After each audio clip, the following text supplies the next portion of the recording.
tardes y bienvenidos a todos acá al Instituto de Asuntos Internacionales y Estudios Políticos Manuel Ugarte. En función de lo que tenemos previsto para el taller de hoy, y antes de que se nos vaya el secretario de Investigación y Posgrado Mele, le voy a pedir a Mele que diga unas palabras y después ya los dejamos con Gaby y con Flor.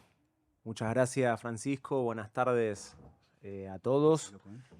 Muy agradecido con Gabriel Levita por esta iniciativa tan valiosa.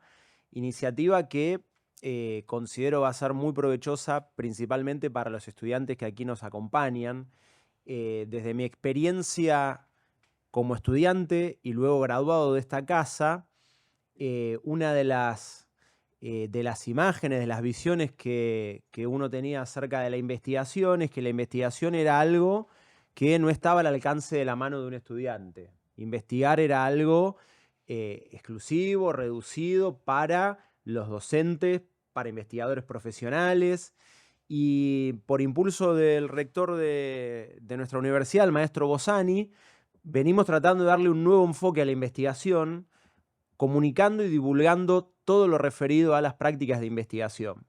Y en este sentido, asistimos a la confluencia de la conferencia de Gabriel, pero también de los estudiantes del seminario que dicta la directora de investigación, Florencia Torres, que es un seminario muy, muy valioso en el sentido que nos permite esto, comunicar la investigación y brindar herramientas para que los estudiantes comiencen a andar un camino que, de no existir esas herramientas, sería absolutamente lejano. Así que considero que encuentros como este son, creo yo, la iniciativa o el paso inicial para muchos encuentros de esta naturaleza que nos permitan comunicar la investigación y estimular la inserción de toda la comunidad universitaria en esa dimensión de investigación. Veo no solo a los estudiantes, sino a graduados, a no docentes, a docentes e investigadores, por supuesto. Así que muy, muy agradecido a los compañeros del Instituto Ugarte. Y bueno, sin más, dar paso a los siguientes oradores. Gracias.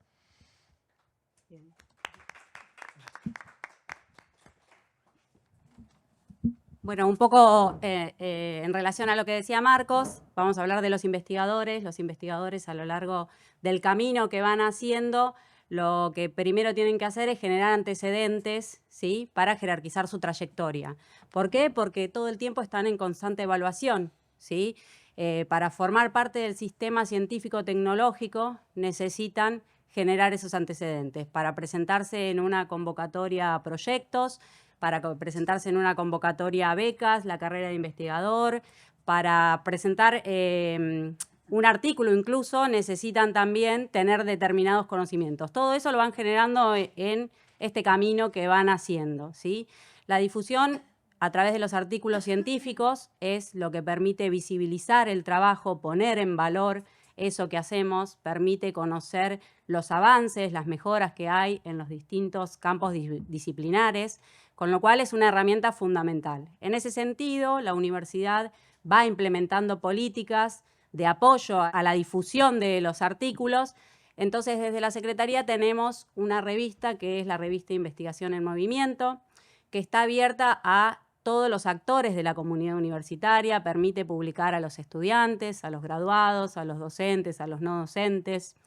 Pero la realidad es que a veces los investigadores prefieren o eligen como estrategia publicar en revistas de alcance internacional o indexadas porque son mejor valoradas a la hora de la evaluación académica para las presentaciones en las distintas convocatorias. En ese sentido, es importante contar con estrategias que tengan mayor alcance en la divulgación de esa información y de esa investigación y conocimientos que se van generando a lo largo de la investigación.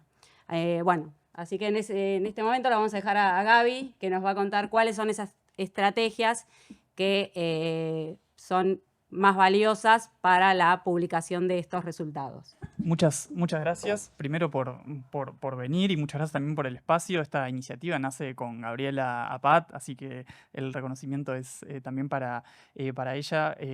Cuando pensamos, digamos, cómo poder de alguna manera compartir una serie de conocimientos eminentemente prácticos que son fundamentales para el trabajo de investigación y que tienen que ver justamente con la publicación y con la difusión de resultados.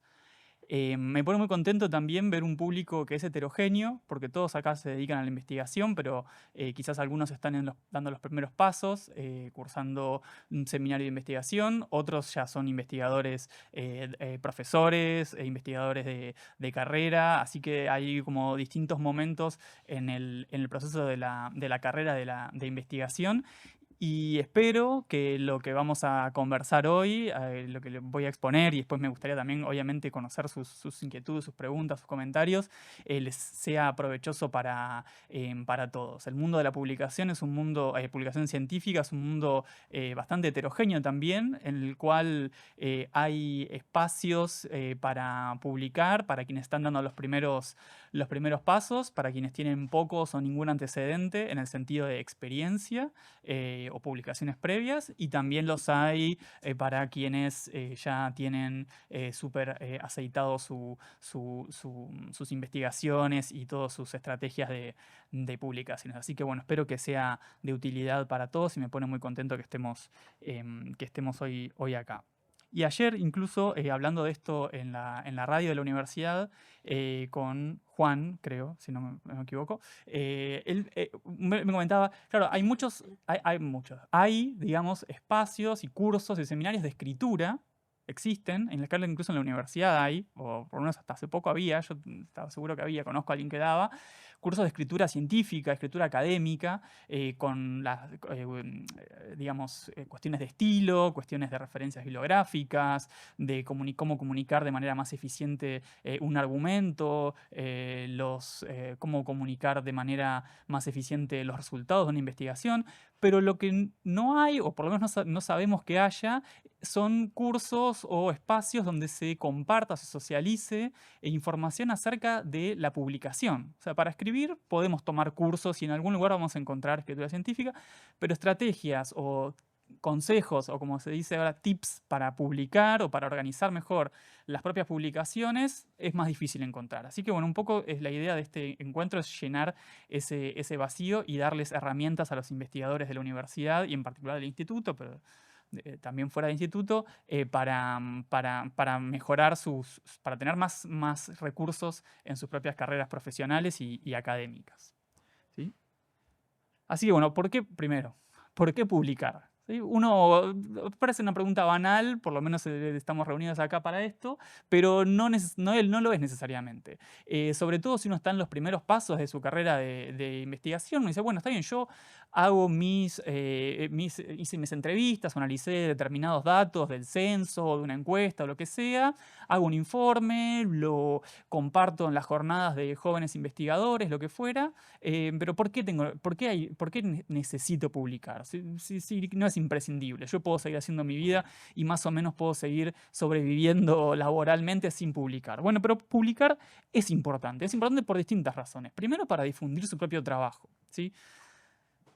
No por una cuestión necesariamente altruista, no es que quiero quiero darle al mundo la luz del conocimiento que yo en mi genialidad formulé. No se trata de eso, se trata de difundir conocimiento. Ustedes crearon conocimiento, ¿sí? Estamos muy acostumbrados a la idea de que crear tiene que ver únicamente con lo material. Y crear conocimiento también es crear algo nuevo, ¿sí?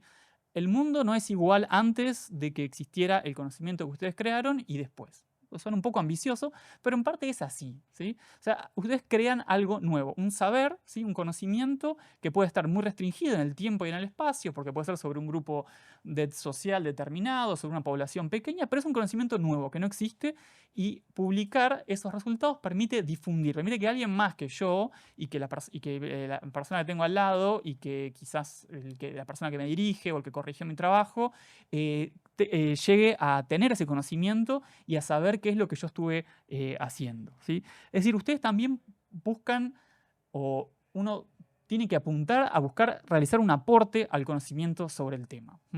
Nosotros en el trabajo de investigación muchas veces estamos solos. A veces trabajamos en equipo, pero el momento del trabajo de campo es bastante solitario en muchos aspectos. Al menos por cómo es la investigación, en distintos niveles en nuestro país, estamos muy acostumbrados al trabajo de campo individual, ¿sí? A ir nosotros a hacer entrevistas, a ir a hacer una observación, a analizar nosotros un conjunto de datos, ¿sí? Pero lo que no tenemos que perder nunca de vista es que ese conocimiento que producimos lo hacemos en un mundo en el cual ya existen saberes sobre ese campo problemático. Seguramente no existe el mismo saber o el mismo conocimiento que nosotros estamos creando, porque si no, no sería original nuestro trabajo. Entonces es algo diferente. Pero hay un campo, hay un espacio, hay un juego ahí en el cual nosotros vamos a sumar algo, ¿sí? Entonces difundirlo no es solamente agarrar un megáfono y gritarle al mundo qué es lo que acabamos de hacer, sino también tratar de que ese ladrillo que nosotros creamos se sume a una pared que ya se está construyendo y a la cual contribuyen muchos otros investigadores en distintas partes de la universidad, del país o incluso del mundo. También, ¿por qué no? Publicar da reputación y da legitimidad dentro del campo, ¿sí? Todos queremos publicar también porque queremos que las personas que se trabajan sobre el mismo tema sepan que nosotros existimos y que nosotros ya estamos trabajando sobre eso. Y que si van a decir algo sobre lo que nosotros estudiamos, nos tienen que citar, y tienen que decir porque Gabriel ya trabajó esto. O sea, la legitimidad que uno busca individualmente también es valiosa, también es válida y también hace a la carrera profesional y a la construcción que todos hacemos de nuestra propia trayectoria. Entonces, eso tampoco es menor, la legitimidad que uno busca consolidar, aunque sea pequeña, ¿sí? de alcance muy reducido, pero en un grupo de pares, uno también publicar le permite que lo conozcan, que sepan qué temas trabaja, que sepan que trabaja de manera seria, que sepan que es capaz de escribir un artículo y que ese artículo puede pasar una evaluación y ser publicado. Y también, bueno, ahí retomo lo que decía recién Florencia, por una cuestión instrumental, publicar es importante por una cuestión de la carrera profesional. Puestos, concursos, promociones si están en carrera de investigador, concursos para cargos docentes en las universidades, distintos puestos, es decir, cuando se evalúan los antecedentes o el currículum, se evalúan también las publicaciones y la calidad de las publicaciones, ¿sí? En qué revista lo pude publicar, qué cantidad de artículos tengo, si son siempre sobre el mismo tema es una cosa, si son sobre distintos temas pero vinculados es algo que va a valorar mejor, en fin. Es importante también si ustedes se van a presentar a becas puede ser de CONICET, del Consejo de Investigaciones, pueden ser becas para, como las propias que ahora están en la órbita del instituto, las becas, no sé, para, no sé si existiendo la beca, que yo fui becario en la Fundación Carolina, para hacer una estancia en una universidad española. Bueno, se evalúan también los antecedentes y los artículos, es decir, si uno que haya publicado es fundamental para tener una buena evaluación y poder acceder, eventualmente en ese caso, a una beca para intercambio, para viajar. También, para obtener financiamientos, Amílcar Herrera, PICT, que lamentablemente ahora han sido muy, lamentablemente en este contexto el financiamiento es escaso, pero de todas formas el poco que hay o el que hay, incluso nacional o agencias del exterior, también nos van a evaluar, si nosotros pedimos plata para una investigación, los antecedentes, de vuelta. Van a mirar nuestro título, van a mirar a ver si participamos en congresos, van a mirar también si publicamos. Entonces, ¿por qué es importante publicar? Por todas estas razones, ¿sí? Es algo fundamental, no es la única, pero es una de las patas fundamentales de su carrera como investigador, ya sea que sean investigadores jóvenes, investigadores muy junior o investigadores con más carrera. Ahora, el artículo científico es un género en particular, ¿sí? Recuerden todos, algunos estarán más cerca en el tiempo y otros más lejos, en la escuela estudiamos los géneros literarios y estudiamos que está la novela y el cuento y el poema y cada uno y qué define a los géneros. Todos tienen una extensión diferente, algunos escriben en verso y otros en prosa, algunos tienen determinado nivel de complejidad, otros tienen determinado otro nivel de complejidad, lo que fuera. Es decir, cada género literario, todos son literatura, pero cada género tiene reglas diferentes, ¿sí? En el mundo académico también hay distintos géneros. No es lo mismo una tesis que un libro, que una ponencia o que un artículo académico, ¿sí? Cada uno tiene otra extensión, otro propósito, otro destinatario, otra organización interna. Es decir, va a ser diferente. Y cuando ustedes buscan publicar un artículo, tienen entonces que pensar en cómo son los artículos académicos y cuáles son las reglas de ese tipo de escritura, ¿sí? No es lo mismo escribir, es decir, si por ejemplo ustedes escriben una tesis o un TFI, en el caso de las carreras de la universidad, agarrar un capítulo, copiarlo y pegarlo y mandarlo como un artículo a una revista para que lo evalúen, posiblemente no sea una buena idea, porque está escrito con otro propósito. Es un capítulo que funciona dentro de un trabajo más amplio, donde hay distintas partes que están conectadas entre sí, en fin, tiene una cierta lógica. La del artículo es diferente, ¿sí? Entonces, son géneros distintos y una cosa así requeriría una adaptación, por ejemplo. Es decir, es distinto a otros géneros. Me adelanté a tesis, libro, ponencia, etc. También es distinto a otros tipos de artículos. Y ahí es importante, cuando mencionaba Florencia, por ejemplo, artículos que podríamos llamar artículos de difusión, que son artículos en revistas, que no tienen un sistema de indexación o no tienen un sistema de revisión por pares, de doble ciego, es decir, no son exactamente artículos académicos en el sentido en el sentido estricto del término, pero que también pueden ser importantes e incluso muy importantes para su propia carrera académica. Uno puede y necesita publicar artículos científicos, pero también está bueno publicar artículos de lo que podríamos llamar de difusión, ¿sí? En revistas que no son con evaluación de pares, pero son artículos seguramente que sean más cortos, menos conceptuales, sin tantas referencias, pero que permiten justamente llegar también a un público más amplio, permiten llegar a un público quizás no más amplio en cantidad, pero no es lo mismo la energía y la cabeza que uno tiene que poner para leer un artículo científico, que tiene que estar tranquilo, tiene que dedicar un tiempo y pensar y subrayar y anotar, que para un artículo de difusión que por ahí puede leer de manera más ágil, que puede por ahí generarle ideas así, digamos, de manera más espontánea, ¿sí? Que el de un artículo académico. Entonces, tiene otra función. El artículo de difusión también es importante, no nos vamos a centrar en ese artículo, pero también es importante para sus carreras como investigadores. Pero es diferente al del artículo estrictamente académico. Entonces tiene sus propias reglas, como por ejemplo la extensión, que son en general este tipo de artículos, tienen aproximadamente entre 8.000 y 11.000 palabras, según la revista. Hay revistas que admiten otros artículos más cortos que se llaman notas de investigación en general, que tienen 5.000 o 6.000 como máximo, pero son diferentes en la extensión. Y también la estructura, ¿sí? Los artículos académicos tienen que ser ordenados, tienen que tener una introducción y unas conclusiones, tienen que estar claro cuál es el marco teórico, cuál es el estado del arte, cuáles son los resultados que ustedes están presentando, cuál es la metodología que utilizaron, ¿sí? El artículo de alguna manera tiene que funcionar como un mecanismo de relojería, donde todas las piezas se encajan y unas llevan a la otra y todas se conectan de manera prolija y limpia, ¿sí? A diferencia de por ahí una tesis o un TFI, en el que uno tiene una cierta libertad un poco mayor para ir y venir, quizás para una digresión, para notas al pie extensas, donde mostrar otro tipo de conocimiento, donde dar cuenta que uno conoce muy vastamente la literatura. Bueno, no, el artículo es eficiencia, el artículo es cada palabra cuenta y tiene que tener un sentido, ¿sí? Entonces, y tiene que ser estructurado, tiene que ser muy claro, tiene que estar conducido por una pregunta de investigación que guíe todo el artículo.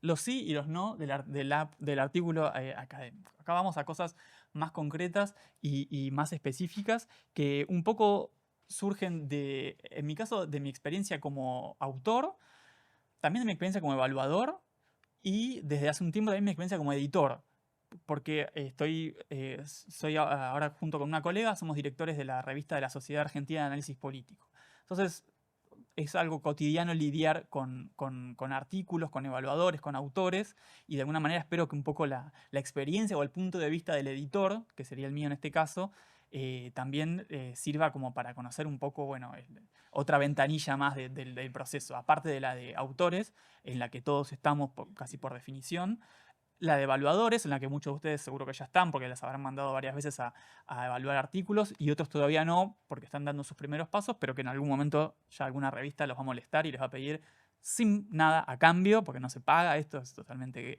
gratuito, les va a pedir que evalúen un artículo. Entonces, algunos sí y no de los artículos. ¿Sí? Los sí en verde primero. Fundamental que todo artículo explicite la pregunta de investigación. ¿Sí? Esto es algo que a veces se pierde, porque uno está mucho más familiarizado con la escritura quizás del ensayo, o la escritura más libre, o la escritura en la cual uno va plasmando sus ideas, y eso está muy bien como un primer borrador. Pero para un artículo académico es fundamental que esté estructurado por una pregunta de investigación. Es increíble la cantidad de textos que uno ve que no tienen pregunta de investigación. Entonces no tiene un hilo conductor. La pregunta de investigación tiene que ser clara. La respuesta a esa pregunta es el artículo. ¿Sí? Entonces tiene que ser muy claro qué es lo que ustedes están buscando. De vuelta, el artículo no va y un artículo en particular no va a definir, no define su identidad como investigadores ni como personas. Es un artículo, es una parte de lo que ustedes están haciendo.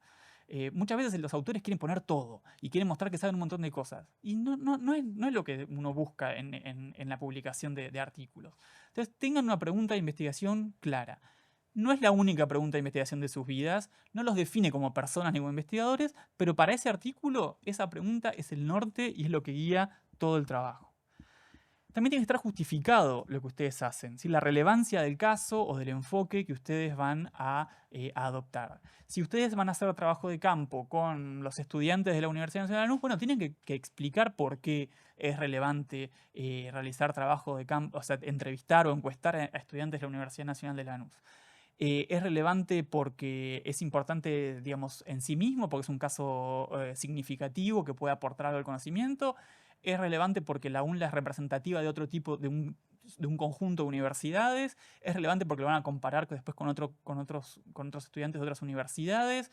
Es decir, ¿por qué? Todo tiene que estar justificado. Cuando uno lee un artículo, no tiene que quedarle la pregunta del ¿y esto por qué lo hizo? O sea, todas las decisiones tienen que estar justificadas. A veces son 2 oraciones, pero tiene que estar claro, a veces es una página entera, pero tiene que estar claro por qué uno toma las decisiones que toma. ¿Por qué esa pregunta de investigación? ¿Por qué ese enfoque teórico? ¿Por qué esa población, ese objeto empírico? Bueno, eso. Ser claro también sobre los límites del estudio. Muy claro con los límites del estudio. Hace poco recibí un artículo sobre... es anónimo, o sea que obviamente no voy a decir nada, pero analizaba unos focus group en una localidad sobre política, en una localidad de Argentina, en un pueblo, y sacaba conclusiones de todo el país. Entonces, decía, bueno, entonces en Argentina la percepción de la libertad avanza. Puede ser, o no sé, pero no es lo que dice el artículo. O sea, el artículo analiza 3 focus group que se hicieron el mismo día en un pueblo de 60.000 habitantes. Entonces, esas conclusiones no son extrapolables al resto del país. Quizás lo sean, pero necesitamos más evidencia para estar seguros de eso. Entonces, uno tiene que ser consciente de los límites del estudio. Y eso no hace que no sea válido ese trabajo de campo, ese focus group en ese pueblo de 60.000 habitantes. Pero quizás nos dicen algo sobre ese pueblo, o sobre ese pueblo y otros parecidos, no sobre todo el país. Entonces, ojo con la extrapolación de las conclusiones, hay que ser conscientes de las limitaciones del estudio. A veces la metodología no nos permite conocer más. Si es una metodología cualitativa, no vamos a poder generalizar. O a veces si usamos datos, no sé, estadísticos, como del censo o de encuestas, digamos, cosas así, no vamos a poder tampoco indagar mucho en profundidad sobre los significados que las personas le dan, ¿sí? Por oposición a las entrevistas. Entonces, toda metodología, todo enfoque tiene sus limitaciones y lo fundamental es ser conscientes y decirlo. Yo sé que mi artículo tiene esta limitación. En el futuro trabajaremos más en esta línea, etcétera, etcétera. O no importa. Pero ser consciente. Un evaluador, un lector, tiene que también quedarse con la impresión, y no solo la impresión, pero tiene que sentir que ustedes están escribiendo de manera transparente, no están queriendo meter gato por liebre. ¿Sí? No es, o sea, si ustedes dicen, yo hice esto, tiene esta validez. ¿Sí? O sea, ser además honestos y transparentes con sus propios trabajos. Obviamente también, y acá para esto sí están los otros cursos, cuidar la redacción, el formato, las citas, el estilo, otra cosa que es fundamental. O sea, no me voy a meter mucho con eso, pero bueno, es simplemente eso. es como cualquier cosa, se aprende haciéndolo y para escribir mejor hay que leer más y escribir mal hasta que uno va escribiendo mejor y finalmente va mejorando su escritura. Pero hay que cuidar mucho eso. Entonces, un artículo publicable desde el punto de vista del editor tiene que hacer una contribución clara y delimitada, ¿sí? O sea, cuando yo lo leo como editor o como evaluador, tengo que decir, bueno, esta es la contribución. Esto no se sabía. Si repite lo que ya sabemos, puede estar bien escrito, puede ser coherente, puede ser transparente y honesto, pero no está haciendo una contribución. Entonces, ustedes piensen cuál es su contribución. Y acá a veces asusta porque uno dice, bueno, la contribución, no, lo mío es muy chiquito, es muy pequeño, yo recién empiezo. No importa, la contribución no es la contribución de Einstein a la física o de Copérnico a la astronomía. Es la contribución que cada uno hace desde su lugar. Entonces, en el ejemplo de los estudiantes de la UNLA, ustedes, no sé, están estudiando las prácticas de representación de los estudiantes, si nadie más había hecho un trabajo sobre eso, o si habían hecho un trabajo similar pero sobre estudiantes de otras universidades, y ustedes lo hacen sobre la UNLA, que nadie lo había hecho, es una contribución, porque no había un conocimiento sobre eso, y ahora sí lo hay. ¿Sí? Entonces, aunque sea pequeño, es importante que uno sepa y pueda destacar e identificar cuál es su contribución y que sea clara. También tiene que ser original, ¿sí? Teórica, empírica o metodológicamente tiene que ser, es un poco el punto anterior, tiene que hacer un aporte. ¿Sí? No podemos hacer una glosa, es decir, una repetición de lo que ya está escrito o publicado en otros lados. Puede ser la misma población, en el mismo periodo, pero con otro marco teórico, es una contribución. Puede ser un marco teórico que ya se usó para eso, pero en otra población, es una contribución. Puede ser otro método, es una contribución, pero tiene que ser algo que sea diferente. Y tiene que dialogar con la literatura que ya existe. O sea, con la literatura, acá literatura es sinónimo de el estado del arte, digamos, los otros textos, los otros investigadores, lo que ya hicieron. Tiene que establecer un diálogo explícito y relevante, ¿sí? Muchas veces ocurre que también hay autores que por ahí presentan sus hallazgos como si hubiesen descubierto la pólvora, y no es que no sean importantes, pero tienen que reconocer que hay otras personas que antes hicieron investigaciones sobre eso y publicaron sobre eso. Entonces, es importante leer, estar al tanto, digamos, de las cosas que se publican sobre el tema, conocer las principales aportes para poder aprovecharlos y crear conocimiento a partir de ellos, ¿sí? Y no hacer de cuenta como si no existiesen, que a veces en general es una falta del propio autor, que a todos nos ha pasado, de creer que hicimos un gran avance y después lo leemos y hace 5 años alguien más lo había dicho y bueno, capaz que no era tan original. Es parte del proceso, pero es importante que todos los artículos reconozcan la literatura, los textos que ya existen. ¿Mm? ¿Qué cosas no hacer? Sobreprometer, no es una palabra que no existe, pero lo vamos a inventar, resultados. ¿Sí? Típico artículo que comienza diciendo que va a demostrar cómo, en realidad, cuál es la causa de, no sé, qué sé yo, del voto a la libertad de avanza. Ok, bueno, está bien. Si en un artículo me puedes mostrar agotar toda la causalidad de todas las demografías, de todos los grupos sociales que votan en un determinado partido, brillante. Yo no creo que lo puedan hacer. Nadie lo puede hacer. En 20 páginas, en 9.000 palabras. Entonces, no sobreprometer resultados, no prometer cosas que no vamos a poder hacer porque nadie puede hacer. No usar un tono ensayístico o retórico. Eso puede ser un registro válido para otro tipo de artículos, para otro tipo de textos, ¿sí? Pero el artículo académico, el artículo científico, tiene que tener un lenguaje claro, sin o con muy pocos adjetivos, no valorativo, ¿sí? No especulativo. Entonces, dejar de lado la parte ensayística y retórica, que por ahí nos gusta y le podemos dar rienda suelta en otro tipo de textos, pero no en un artículo que buscamos que sea evaluado y aprobado para ser publicado en una revista académica. Incluir excesiva revisión bibliográfica sin argumento propio. No queremos nadie, salvo que sea un artículo, que a veces hay artículos que se llaman de estados del arte. No hace falta o sea, nadie quiere saber que ustedes leyeron un montón de cosas. Queremos conocer sus resultados, queremos conocer su contribución, ¿sí? Entonces, a veces esa revisión bibliográfica es excesiva o llega a ocupar todo el artículo y eso tampoco está bueno, tampoco va a ser bien valorado por un evaluador o por un editor.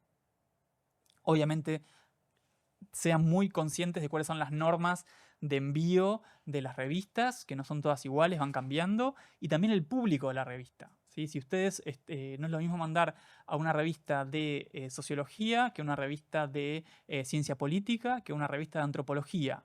Y no es lo mismo, a su vez, dentro de las revistas de ciencia política, algunas solo van a publicar a politólogos y otras van a ser mucho más amplias.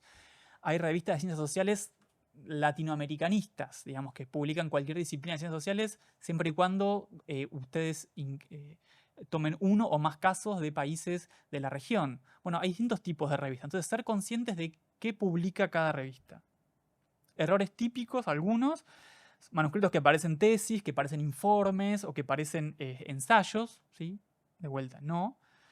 Y esto es muy común cuando las conclusiones no se siguen de la evidencia, ¿sí? Uno presenta una serie de la evidencia en el sentido del trabajo empírico, ¿sí? Uno presenta una serie de entrevistas o un análisis estadístico X y en las conclusiones dice, bueno, y entonces esto demuestra que A es causa de B. No, y generalmente ese tipo de afirmaciones son muy fuertes. Entonces uno no tiene que ceñir las conclusiones a la evidencia. ¿Sí? Es decir, en determinadas circunstancias, con determinados parámetros, en este contexto, una de las causas posibles de tal fenómeno es esta otra, como señaló la literatura, y este trabajo viene a iluminar cómo tal cosa puede, o sea, ser más respetuosos de sus propios datos. ¿Sí? Bien. Son como cosas que me parece que son importantísimas para tener en cuenta a la hora de hacer sus propios artículos, ya sea para revistas dirigidas a jóvenes investigadores, ¿sí? Como para revistas top de ciencias sociales de cualquier disciplina. Son principios básicos que me parece que son fundamentales para tener en cuenta y sobre todo cuando uno se pone en el lugar del evaluador o del editor. Bueno, ¿y en dónde publicar? Para mí es fundamental, a mí me cambió mucho y me ayudó mucho, esa es mi experiencia personal, y quizás le puede servir, espero que les pueda servir, tener una estrategia de publicación. O sea, pensar su propio trabajo vinculado a una estrategia de publicación. ¿Sí? Todos conocemos entonces cuál es nuestro flujo de trabajo. Entonces yo sé más o menos qué es lo que estoy haciendo ahora y sé que esto de acá a, no sé, tantos meses puedo llegar a tener un trabajo preliminar, que eso podría ser una ponencia, por ejemplo, y yo ya sé, conozco el calendario de mi universidad y sé que hay una jornada de jóvenes investigadores o ver un workshop, entonces digo, bueno, eso ahí estaría bueno presentarlo para tener un primer feedback, unos primeros comentarios, y yo calculo que de acá a un año podría más o menos tener un manuscrito, entonces, bien, pensar eso y al mismo tiempo voy a sumar otro proyecto, pero recién a principios del año que viene, entonces recién un año después voy a poder tener quizás otro avance para publicar de otra cosa. Entonces, pensar eso, pensar no solamente su inmediatez, sino de acá a un año, de acá a 2 años, un plan de publicaciones, una estrategia de publicación. A veces puede ser de un artículo, 2 artículos, o pueden ser más cosas. Pero pensarlo de manera estratégica, ¿sí? Y también eso, lo que decía antes, tener en cuenta que hay distintos tipos de revistas. Hay revistas, digamos, que más que las que me puedo vincular por afinidad temática, revistas disciplinares, revistas de ciencia política, sociología, antropología, de historia, revistas de política, que incluyen a todas esas otras disciplinas, siempre que estén vinculadas a la política, revistas de América Latina, que incluyen a todo eso vinculado a América Latina, sea política o no sea política. Hay revistas que directamente son revistas de métodos, ¿sí? Revistas que publican cosas, o sea, artículos sobre metodología, o revistas que publican artículos en general, por ejemplo, una revista de estudios cualitativos que publica trabajos cualitativos sobre casi cualquier tema, siempre y cuando tengan una reflexión metodológica. Entonces, es una familia, o sea, las revistas académicas son muchas.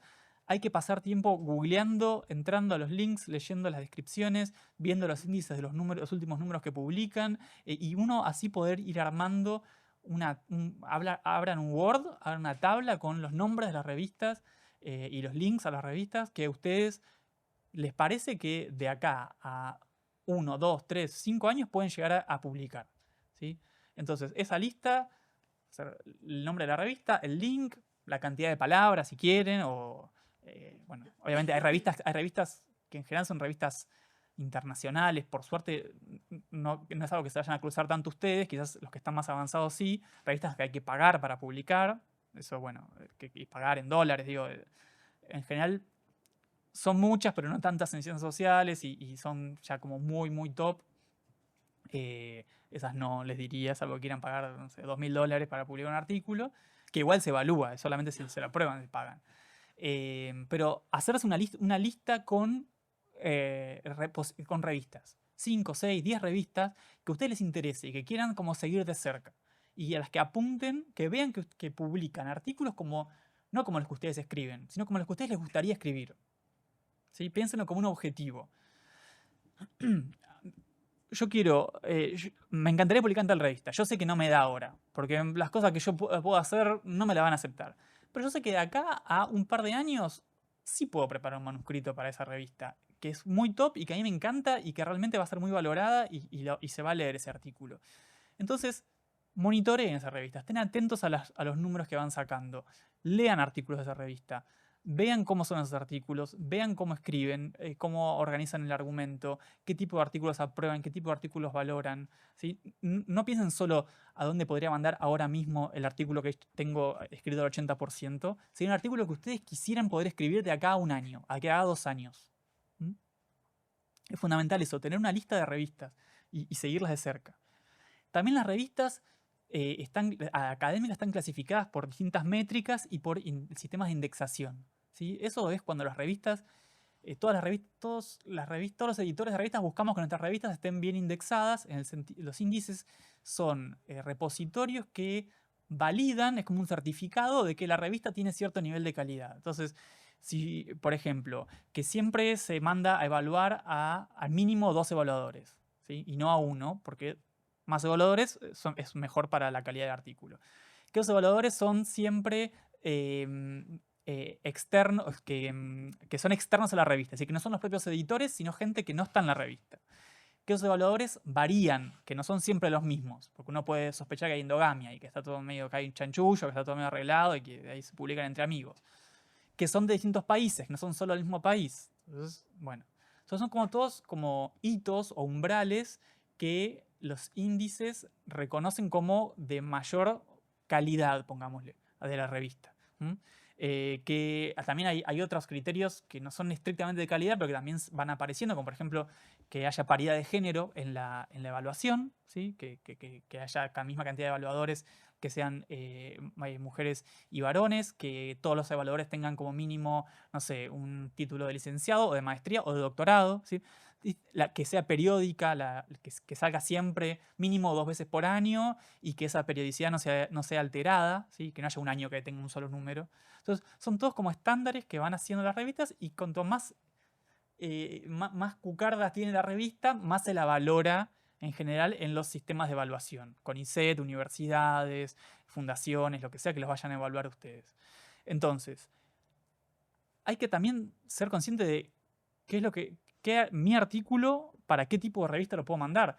Capaz un artículo más exploratorio, donde no tengo quizás tantos datos, que no es alguna contribución tan grande. Entonces, bueno, quizás puedo apuntar a una revista que no esté súper top indexada y que va a ser dificilísima. ¿Sí? Entonces, para cada artículo, y por ello tengo otro artículo al que le puse un montón de cabeza, que tiene un montón de trabajo, que está súper pulido, que se benefició de evoluciones y comentarios de un montón de gente que trabaja el tema, que es especialista, que me hizo mejorarlo mucho. Bueno, yo ahí me animo a mandarlo a una revista mejor indexada. ¿Sí? Entonces, es importante también eso, cuando ustedes hagan parte de su estrategia, identificar revistas en las que ustedes quieren o pueden publicar, es saber eso, más o menos en qué nivel de indexación están.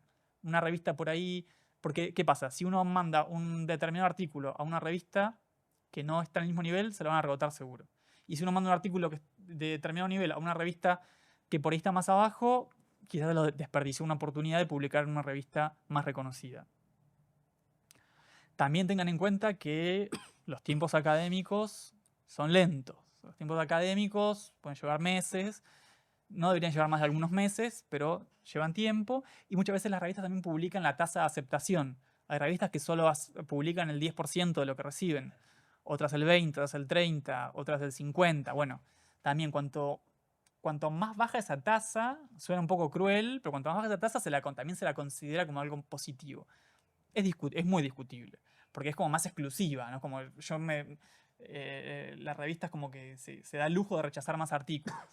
Yo creo que es muy discutible, pero es otro factor a tener en cuenta. Y también uno sabe cuáles son las chances que tiene uno. Hay que ser realistas con uno mismo para tener una buena estrategia. También el idioma y el alcance geográfico es fundamental. Hay muchas revistas. El inglés es la lengua franca del mundo académico. Nos guste o no, no lo decidimos nosotros, no se nos ocurrió y no podemos cambiarlo. De vuelta, depende qué es lo que ustedes quieran o vayan a publicar. Puede valer la pena que lo escriban en inglés o que lo manden a traducir o que lo traduzcan y que después manden a hacer una corrección por ahí, que es más económico que traducir.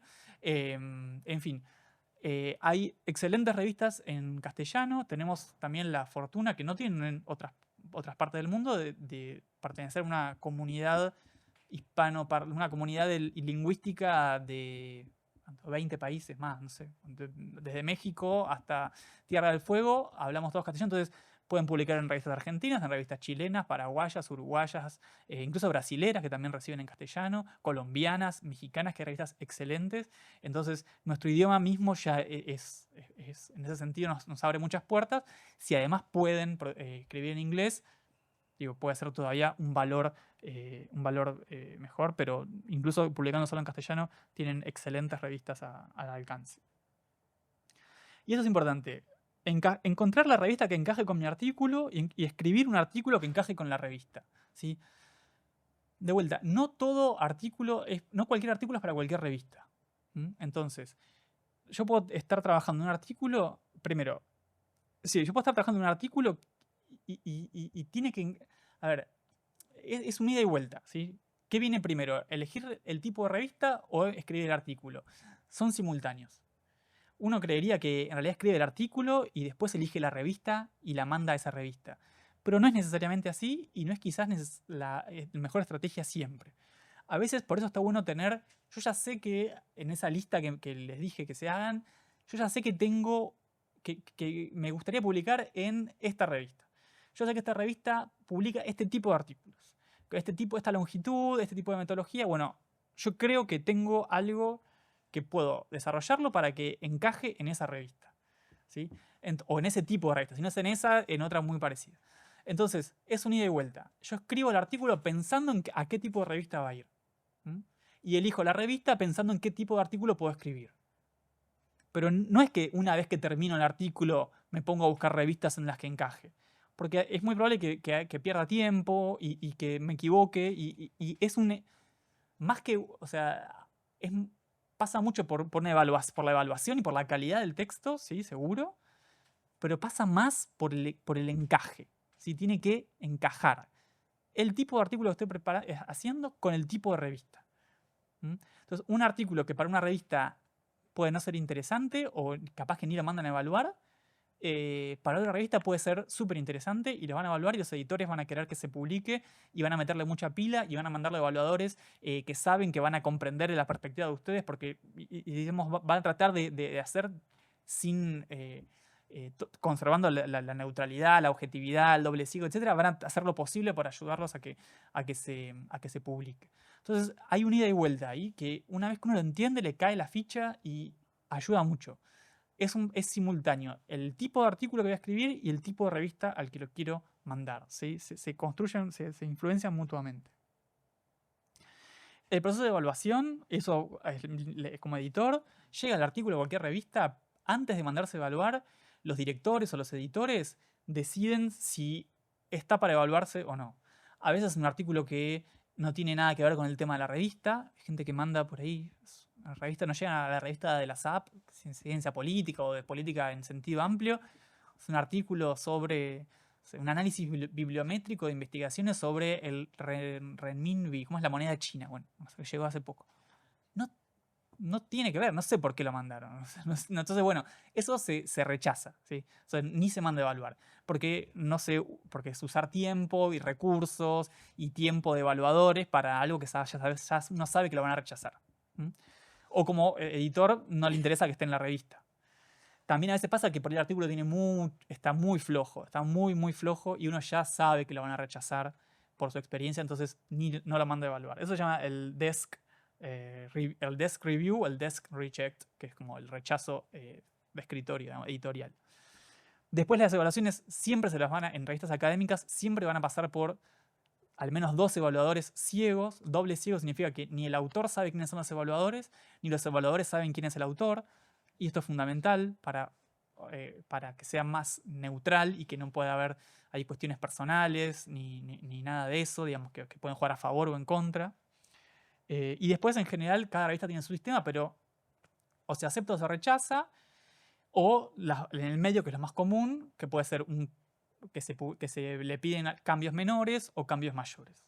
Entonces, eso es un proceso de ida y vuelta entre los editores, los evaluadores y los autores. Entonces, ese es el proceso de evaluación. Y lleva tiempo, lleva algunos meses. Hay revistas que tardan mucho. Nosotros, por ejemplo, en general, en promedio, desde que llega hasta que va saliendo y todo, pueden tardar 3 meses, una cosa así. A veces más y a veces menos, si es un rechazo, sobre todo.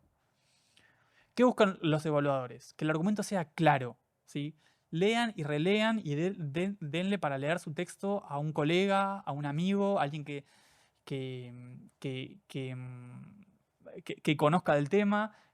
Mi director de tesis siempre me decía que los textos hay que dárselos a 3 personas distintas, a 3 tipos de personas. A una que sepa mucho sobre el tema, que sea especialista en el tema, tanto como nosotros, en nuestro tema, porque nos va a marcar cosas muy detalladas, cosas muy finas, muy precisas.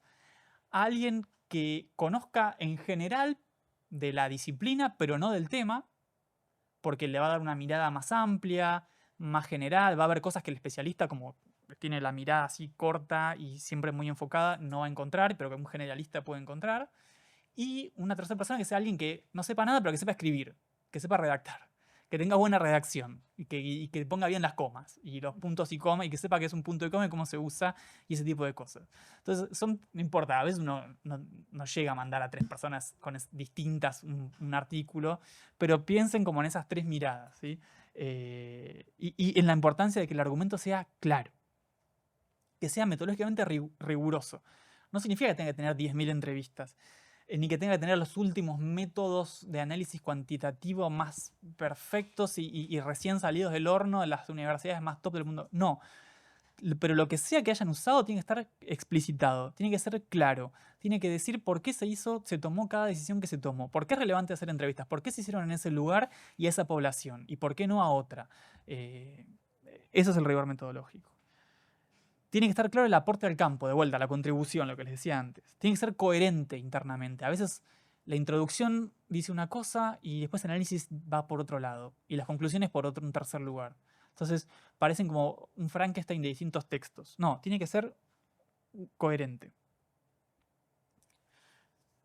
Lo más común, y no solo para los jóvenes investigadores, sino para los investigadores con más experiencia, es el rechazo. Muchos artículos se rechazan. Y es lo más normal del mundo.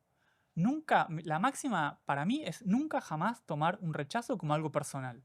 Lo primero que uno siente, sobre todo si no tiene tanta experiencia, es que es una afrenta contra mí porque se la agarraron conmigo, seguro que el evaluador me reconoció y sabe quién soy y se dio cuenta o se filtró mi nombre y tomó una represalia. No existe eso, no pasa nunca, o qué sé yo, capaz debe pasar. Pero es una tendencia muy común a sentirlo como algo personal. Bueno, absténganse de eso, no es algo personal. Lo que se evalúa es el texto, que no es necesariamente su mejor texto, es un manuscrito que ustedes mandaron y que en determinado momento decidieron decir, bueno, hasta acá llegué, esto está para mandarlo, lo mando. Eso es lo que se está evaluando. Entonces, si se rechaza el manuscrito y buscaremos una revista mejor o trataré de incorporar los fundamentos del rechazo, critican el texto, bueno, incorporar esas cosas que nos dicen los revisores y mandarlo a otra revista que quizás encaje mejor, o quizás lo mandé a una revista muy top, que son muy puntillosos con cada hiperatalle, y capaz necesito mandarla a una revista que también sea buena, sea prestigiosa, pero que no sea de primerísimo nivel, sino que sea un poquito más bajo.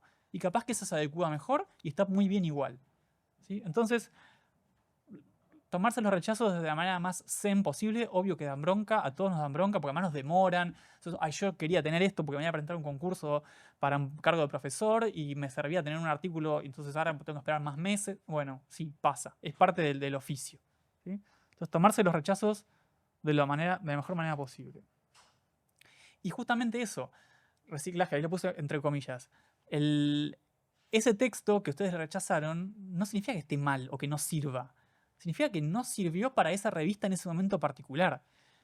Tomen las recomendaciones, las que quieran, no todas, de los revisores que les rechazaron, pero cuando uno rechaza con fundamentos, con lo cual ustedes se llevan un comentario ahí, incorpórenlos y lo mandan a otra revista. ¿Sí? No es una impugnación a ustedes como personas ni a su carrera profesional. Es simplemente que están diciendo, este artículo, así como está en esta versión actual, no está para ser publicado en esta revista. Eso es todo. Y algunos consejos finales, bueno, aspectos éticos, de autoría, el orden de los autores, cuando escriben con otros, con colegas. En general, por ejemplo, en ciencias naturales, el autor principal va al final y tienen como 20 autores, porque va todo el laboratorio. En ciencias sociales, en general, son trabajos de 1, 2, 3 autores, y el primer autor se considera que es el que hizo la contribución más grande. ¿Sí? Cuando son los dos trabajamos igual, a veces puede ser medio una pelea, pero bueno, fundamental eso. Plagio y autoplagio, todas las revistas hoy en día pasan los manuscritos que llegan por software de plagio y autoplagio, así que va a saltar qué es lo que, si ustedes lo plagiaron o si hicieron autoplagio en el sentido que ya publicaron algo y mandaron el mismo texto a otra revista. Está claro que no hay que hacerlo más allá del software, ¿no? Pero bueno. De vuelta, conocer las revistas del campo, conozcan las revistas a las que ustedes pueden publicar, en las que ustedes pueden llegar a publicar y ustedes no pueden llegar a publicar hoy, pero quieren llegar a poder publicar dentro de unos años. Planificar las publicaciones, bueno, no quiero ser redundante, es lo que veníamos diciendo. Planificar el flujo de trabajo en función de lo que están haciendo ahora. Si yo de acá a un año voy a tener un artículo más teórico, ok, puede funcionar para esta revista y para esta otra, bien. De acá a 6 meses puedo tener un artículo bien empírico, descriptivo, exploratorio, bien, bueno, puede funcionar para esta revista. Entonces ya ir rumbeando para ese lado. Aprovechar workshops, jornadas, congresos, para presentar versiones preliminares de eso. Las ponencias muchas veces, a veces ni les piden el texto. Pueden mandar un punteo, pueden mandar un texto de 5 páginas. Manden, participen en ese tipo de eventos, aunque a veces uno le da vergüenza, sobre todo si está comenzando, pero de ahí se llevan comentarios que les pueden servir para después incorporar en sus publicaciones. Y también eso, tener siempre colegas, puede ser un tutor, un director, un mentor, alguien que está en un nivel, digamos, más avanzado de la carrera que ustedes y en el que ustedes tienen buena relación y que les pueden decir, che, ¿me lees esto? ¿Tenés tiempo? ¿Le das una leída a esto? Que me interesa tus comentarios porque lo quiero mandar a publicar. Y por ahí les pueden decir, está buenísimo para mí, y por esa persona ya conoce una revista y dice, para mí esto es para esta revista. Entonces, lean, compartan entre colegas los que hacen. Y tengan también una estrategia de difusión. Una vez que publican algo, sea una revista super top o una revista más sencilla, publíquenlo, pónganlo, tuiteenlo, postéenlo, mándenselo a colegas. Si tienen un blog o una página personal, pónganlo ahí. Mándenselo, no sé, qué sé yo, si citaron a alguien que por ustedes es muy relevante y con el cual quisieran tener algún contacto, mándenle artículo, pónganlo, créense un perfil en esas páginas tipo ResearchGate, academia.edu, que son como redes sociales, pongamos, académicas, suban ahí sus artículos, difúndanlos, porque a veces quedan publicados en la revista y después, ¿cómo hago que la gente llegue ahí a leerlos? Y bueno, y de alguna manera entonces el proceso de publicación también se vincula desde un punto de vista, si queremos, más epistemológico con la construcción colectiva del conocimiento. Cuando estudiamos epistemología, escuchamos esa frase de la contrastación intersubjetiva del conocimiento como una de las garantías de la objetividad. Bueno, mandar un texto, un producto de su investigación, a que lo evalúen personas que no me conocen a mí, con lo cual solo van a conocer el producto de mi investigación, si son evaluadores doble ciego, solo van a conocer mi artículo, no a mí como persona, eso es una parte fundamental de la contrastación intersubjetiva. Es eso, es la validación por parte de colegas que conocen del tema y conocen de la disciplina el conocimiento que yo hice. Eso es así se construye la objetividad en el sentido de la objetividad de las ciencias sociales, ¿no? Entonces, el proceso de publicación es constitutivo de la creación de conocimiento y del avance de la ciencia social, en este caso, pero no importa, del avance de la ciencia y la evaluación, los procesos de evaluación, de publicación son fundamentales.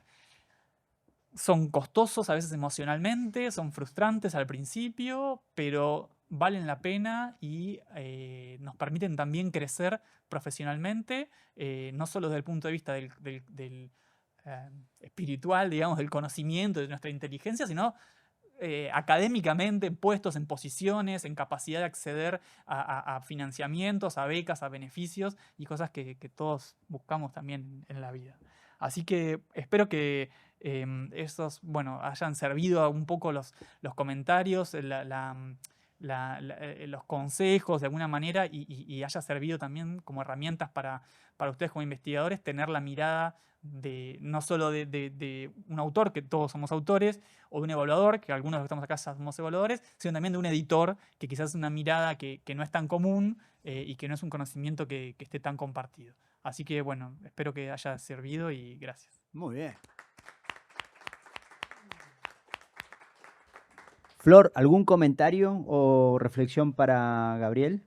No, bueno, se trata también de democratizar el conocimiento, creo, fundamentalmente eso, que no quede acá lo que hacemos, que lo vean, hay que empezar a fortalecer la transferencia, que muchas veces el conocimiento queda encapsulado en las universidades y hay que sacarlo afuera, que lo vean, que se pruebe y también es una forma de contrastarlo, ¿no?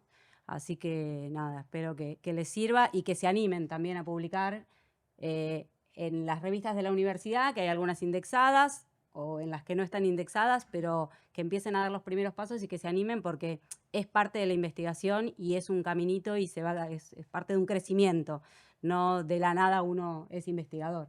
Muy bien, muy bien. Bueno, vamos a abrir estos minutos que nos quedan para hacerle preguntas acá a Gabriel, aprovechémoslo. Yo voy a romper el hielo, si les parece.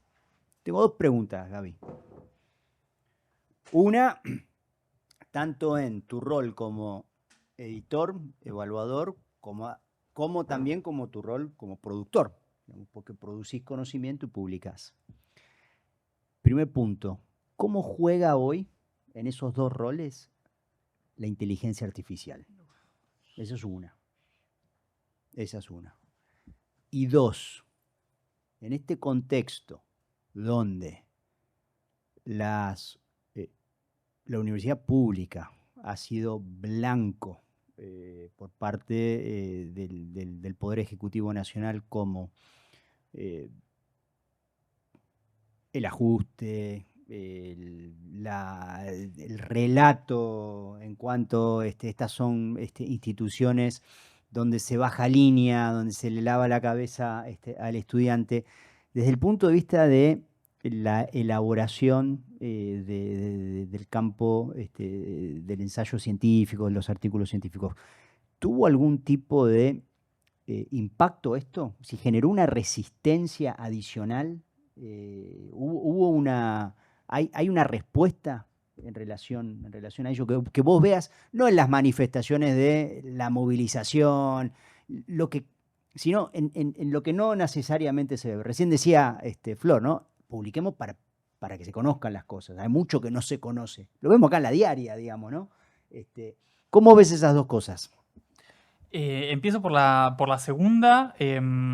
A ver, pienso la respuesta desde dos aristas distintas. Primero, ¿qué impacto tiene el recorte, el bruto recorte sobre el sector universitario, sobre el sector científico en la producción del conocimiento? Yo creo que lo va a tener, pero por los tiempos académicos, por cómo son en general las carreras profesionales del mundo académico y los tiempos de evaluaciones de las revistas, es un efecto que se puede llegar a ver en el mediano plazo. Es decir, si este tipo de políticas desalientan, por ejemplo, las carreras científicas, entonces cada vez más estudiantes deciden no emprender una carrera de investigación o si los que ya son investigadores por falta de financiamiento tienen que reconvertirse profesionalmente, uno piensa, bueno, va a haber menos autores, va a haber menos gente mandando artículos a todas las revistas.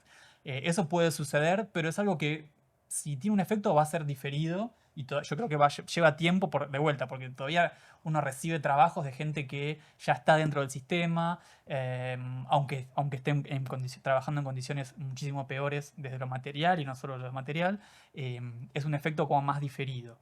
Lo que sí es interesante, por lo menos en nuestra revista, tiene que ver con que ya empiezan a llegar contribuciones que empiezan a analizar, sobre todo siendo una revista de ciencia política, analizar, por ejemplo, los discursos,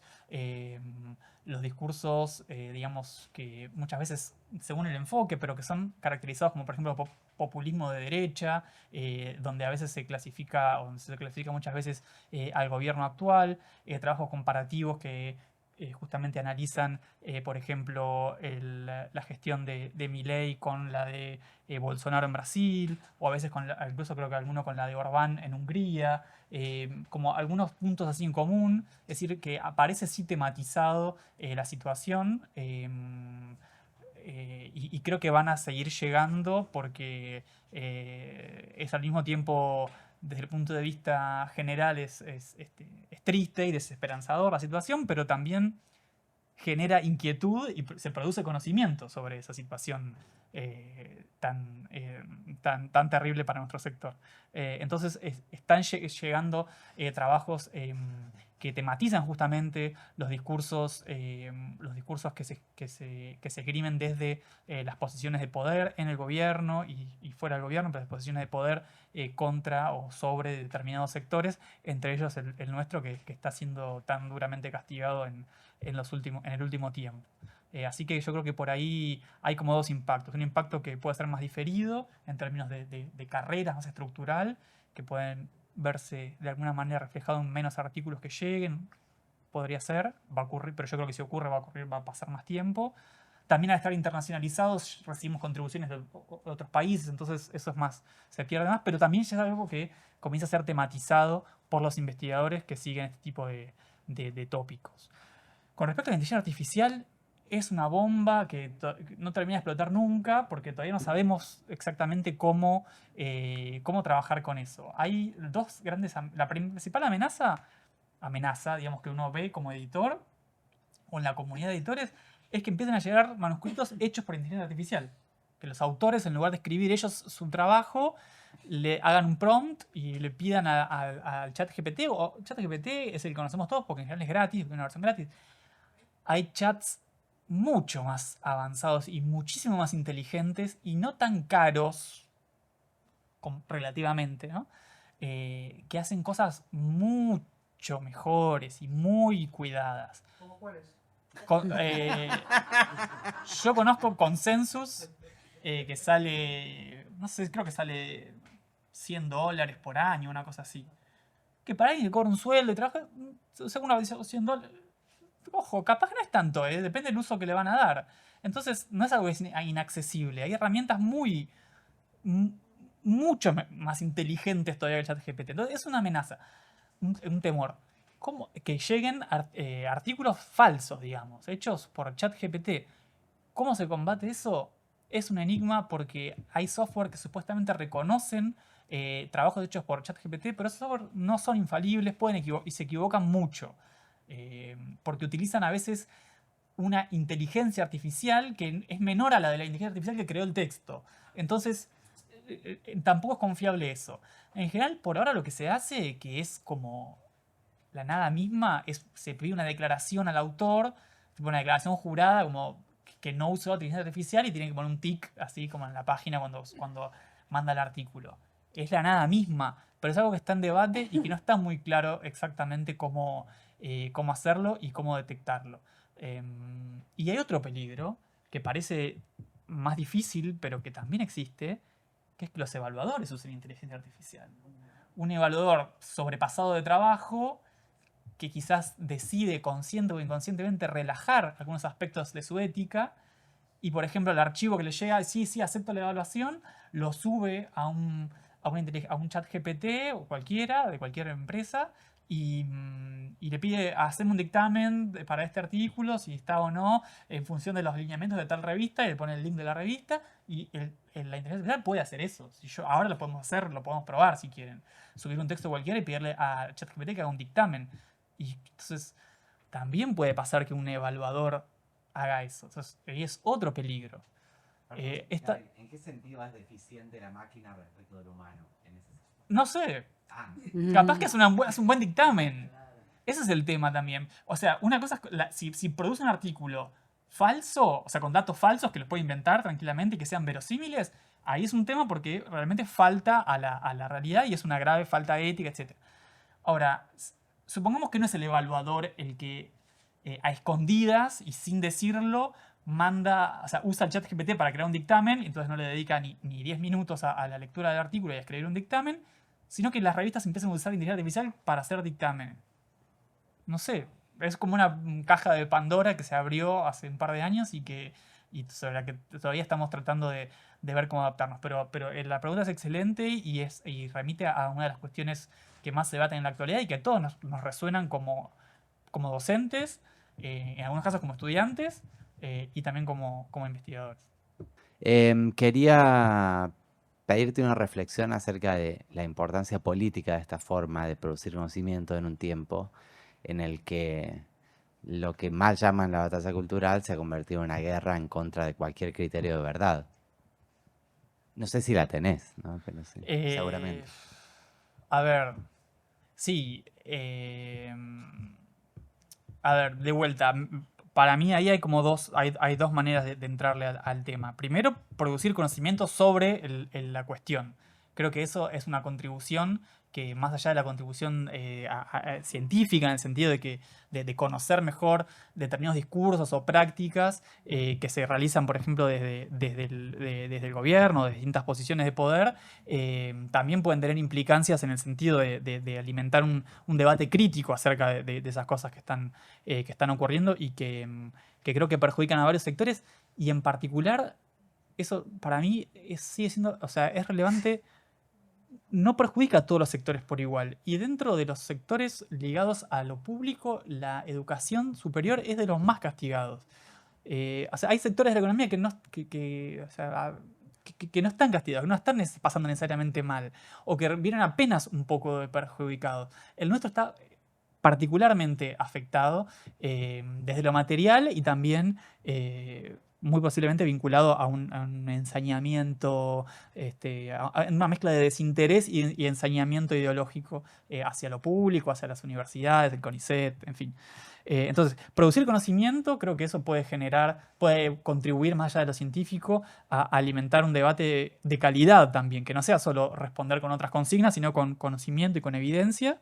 Y lo otro, yo creo que, digamos, a ver, es algo muy personal, pero en las situaciones adversas es cuando uno más tiene que aferrarse a las cosas que hace y hacerlas mejor todavía. Entonces, si somos investigadores en ciencias sociales y que además nos paga el presupuesto público, o sea, que nos paga nuestro sueldo, o aunque sea o nuestra bequita, lo que sea, viene de la contribución que hace toda la sociedad, los ricos y los pobres, hacerlo de la mejor manera posible y hacerlo tratando de que sea de manera excelente y seria y profesional.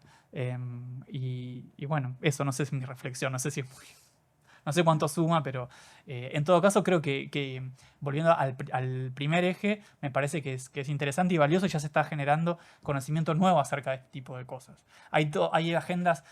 La agenda de los discursos del populismo de derecha, así tipo Bolsonaro, y eso ya existe. Entonces, el caso de Milei como que se suma a esa agenda.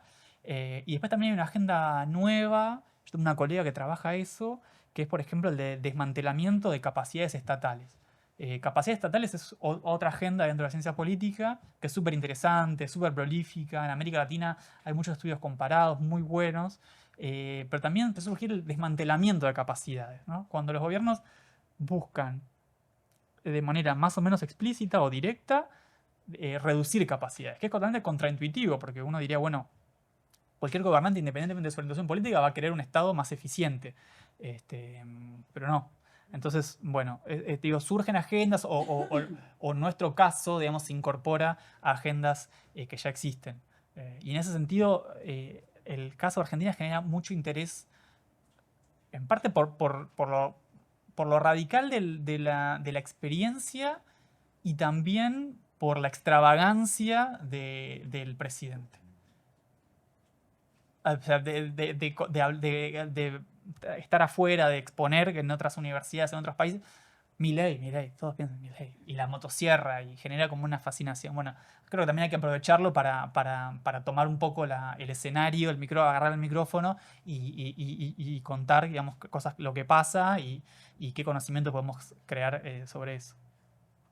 Bueno, Gaby, te damos las gracias nuevamente. Gracias, Flor, también por estar. Y gracias a Gaby, que fue la que también articuló esto para que estemos hoy acá. Bueno, listo, ya vamos a publicar entonces. Gracias.